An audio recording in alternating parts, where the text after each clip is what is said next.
ساسو صعدا تلا يوم بيا مركان رمضان با أبو سو صعدا ما أنت نقول نجا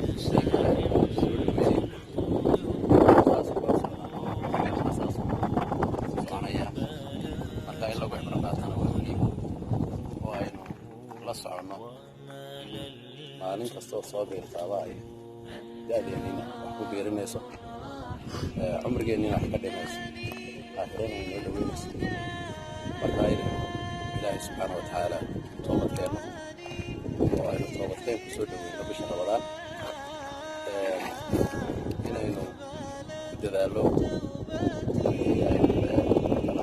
ama qofku midoo wax ka tirsanayo iska saamaxo iska cafiyo waxay ka mid tahay waxyaabaha ilaahay camalka ku aqbalo nabi sallallahu alayhi salaatu wasalaam amiis walba ilaahay baa camal malaa'igtu bandhigtaa intana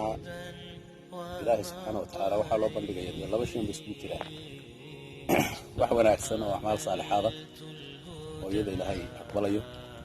iyo acmaal xun oo qofka bini'aadamka ka dhacay acmaasha xun wixii aan shirki ahayn ilaahay subxaanahu wa tacaala uu cafiya iska dhaafa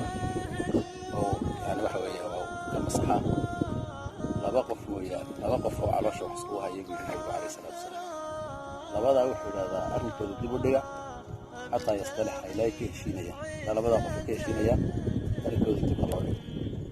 marka inaga doonayna acmaashan ila aqbalo oo soonkan ila aqbalo sadaqadeen ila aqbalo quraankan ila aqbalo yani salaadii iyo yani waxa weeye cibaadaadkeen ila aqbalo hadii wax yar macna lahayn inagu yani waxa weeye camalkeen lagu soo celiyo ونصيب درو وأيضا الطفل كسامح يعني بحوين معه روح ولا كاقاتي هذو أفلاقات كويري هذو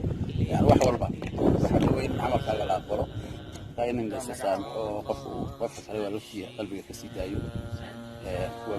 حيوان كسود وين حيوان كسود وين إن دواني العبادات لحظة وحرم يعني واحد يقرأ كاقي يعني واحد ينتظر سنة يعني واحد يعني كفر بسه هذه تجي الله سماه استسلقت اللفتي تجي الله نسماه استسلقت بدل باجرتا يعني وحوي سعر برر باجرة أو ضد بدن بوحي يستوحبوا جوينين dadku ma wada shaqaystaan dibadahana loogu wada maqnaa dad fara badan oo baahan baa jiro qaraabada kamid oo